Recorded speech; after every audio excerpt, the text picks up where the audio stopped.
Evening in 2011, alarm bells began to sound itself in a local 7-Eleven. Reports of an armed robbery began flooding into the local police department. But upon arrival at the scene, the suspect was nowhere to be found. After expanding the search, that's when it's assumed police heard commotion in a house nearby. And without any other leads, they stormed in, discovering a known heroin addict sitting inside with a gun. Without any other evidence, they arrested the man and brought him to be interviewed. The so-called addict was Jeff Pearson, the man who committed the robbery. And the following goes down in history as one of the only times a man single-handedly beat the cops at their own game. All that while experiencing horrific heroin withdrawals. This is what happens when the suspect outsmarts the cop.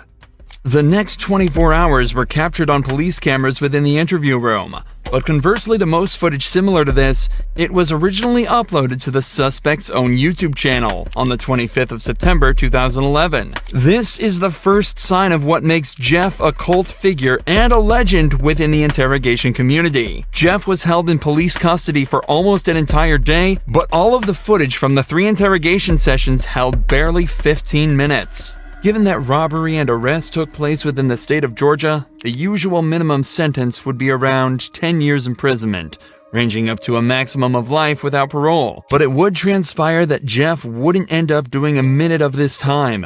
And instead of serving multiple decades behind bars, he spent a day being served drinks and candy while delivering a masterclass in what to do while in police custody.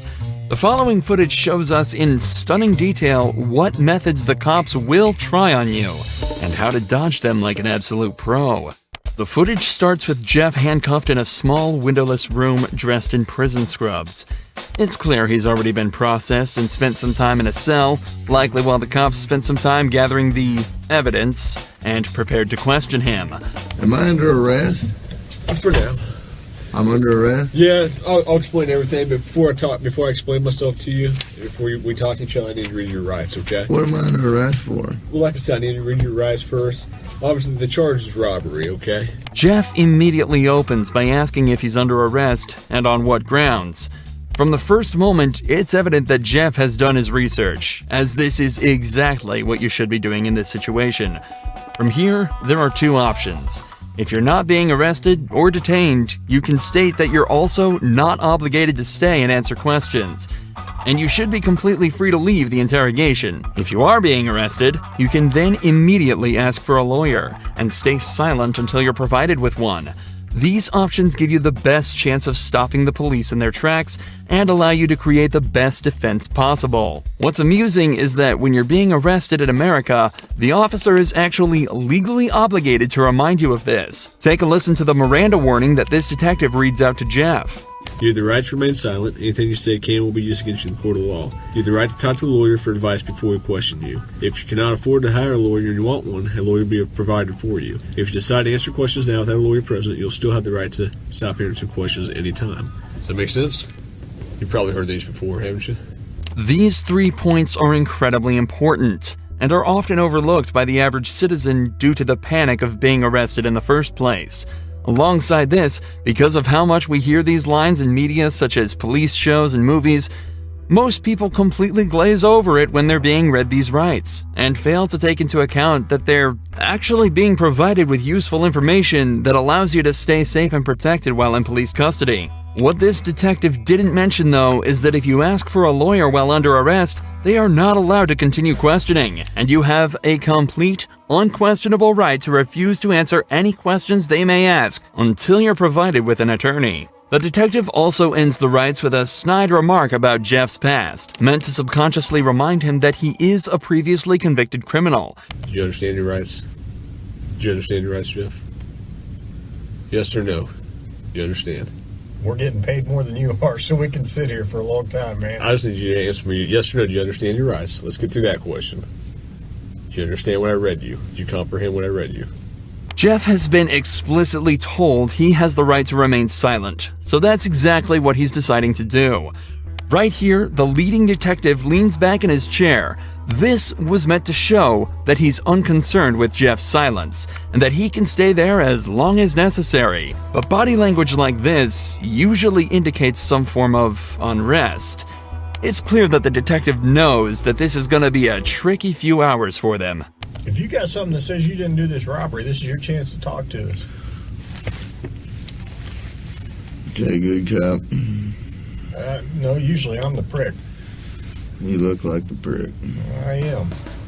If it's dominance we're talking about, Jeff just took everything the cops had and dumped it in that garbage can.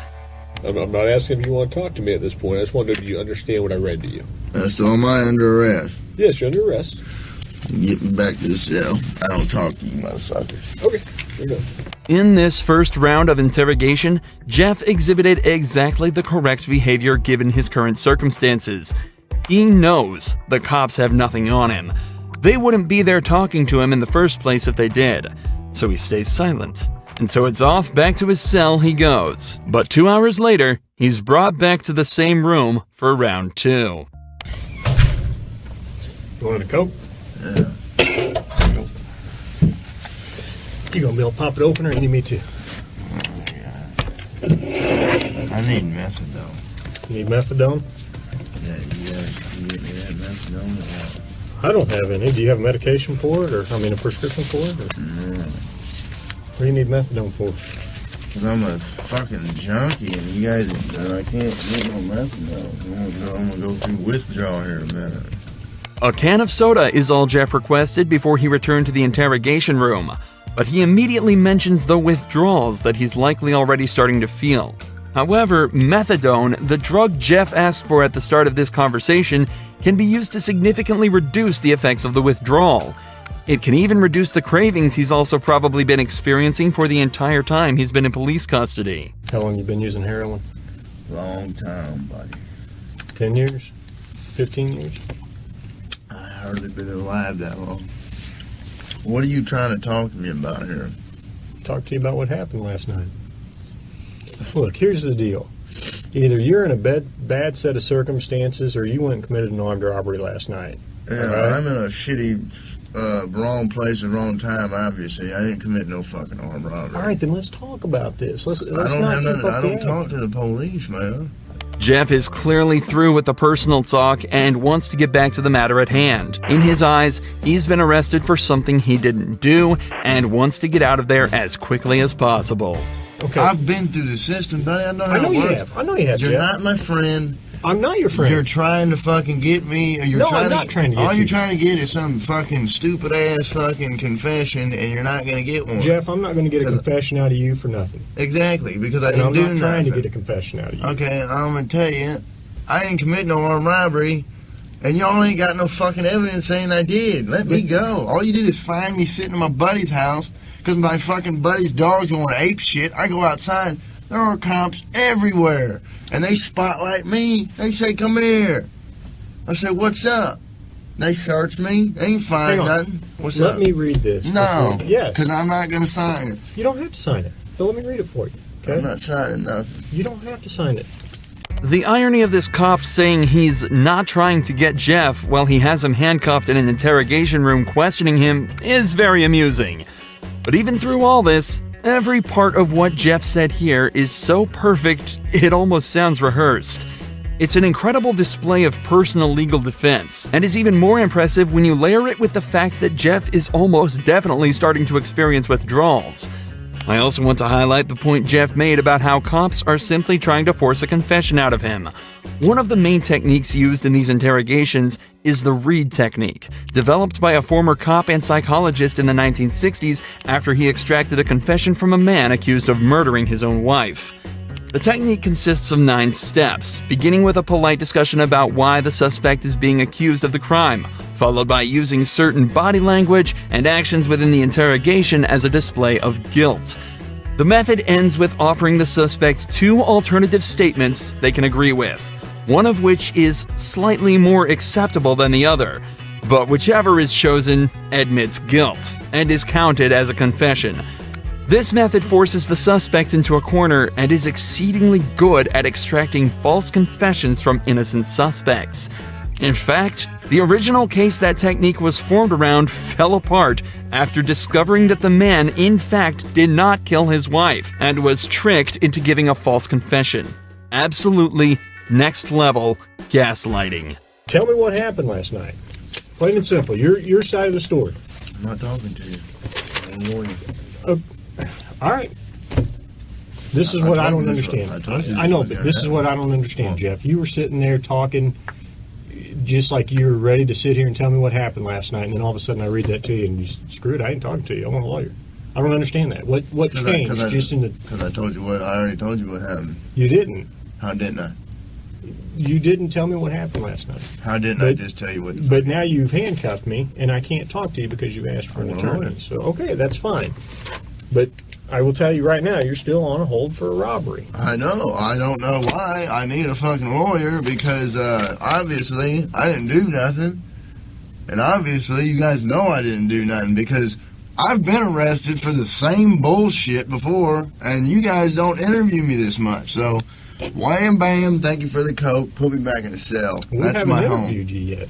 Jeff has now asked for a lawyer and is once again refusing to answer questions. But we're only halfway through this footage, and Jeff's ability to defend himself and completely destroy this cop only gets better from here. Here's what the deal is. I have enough evidence Like what? of the armed robbery, okay? But, you know, if you're saying you didn't do it, you need to give me your side of the story. I didn't do it. Okay, well, give me your side of the story. You gotta, convince me. Because I got a lot of evidence. I got a lot of physical evidence. Well, like what? Name the physical Well, I don't need to, why should I tell you that? This is where the detective starts to become desperate. He knows he's running out of time, and so has completely abandoned any elaborate techniques or methods to try and get information out of him. He's now instead moved on to essentially just threatening him with false claims of evidence that he can easily use to convict Jeff. If all of this was true, he'd likely be trying to use it to intimidate Jeff into panicking and giving up more information. But instead, he uses a flimsy rhetoric, claiming that because Jeff hasn't helped him, he won't help Jeff. There's only a couple pieces of evidence I'm missing. Name them. What's that? Name them. Well, why do I need to do that? You haven't helped me out a lot. You give me a little bit, I give you a little bit. We go back and forth. I give you one of my pieces of evidence, now give me a little something. Alright? What time do you get over to Aaron's house? No, anything I say here can and will be used against me. Sure, but anything you say here, I can also tell your parole officer that you help me out. That doesn't mean dick. Now the detective is desperately trying to bargain with Jeff. If he helps the cops out, they'll put in a good word with his parole officer. But Jeff immediately realizes that means absolutely nothing. What does a gold star mean if you're stuck in prison for 20 years?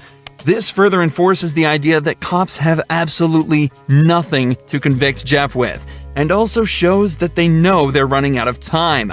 Jeff has asked for a lawyer, yet they're still sitting there questioning him, as if that's not a blatant violation of the rights that they have read to Jeff on 3 separate occasions. They know that if they don't get anything out of him soon, their time will run out, and Jeff is watching the clock closely. For the next 4 minutes of the interrogation, Jeff continues to deny and combat anything the police say to him. They bring up the gun that he was found with, continue to try and strike a deal, and even try to scare him by taunting him with what being back in prison would be like, and without any of the drugs he's grown a dependency to. But throughout all of this, Jeff stays totally stone-faced. He knows he's almost won. I'm done, man. Fuck this. I'm not even answering. All this shit that I just said is gonna be fucking written in the discovery now, right? What? You haven't said nothing. I mean, every little stupid thing that you've asked me, dude, is gonna be in the discovery. I'm not even gonna do discovery. The prosecutor is. Okay. So, you halfway know the system, how things work, and you halfway don't. Am I right? I half-ass know Yeah. that the only reason I came up here is to get a fucking Coke. Okay. And I got it. But now I want a Butterfinger. But that's not gonna happen for a while. What, the Butterfinger? Yeah. Why not?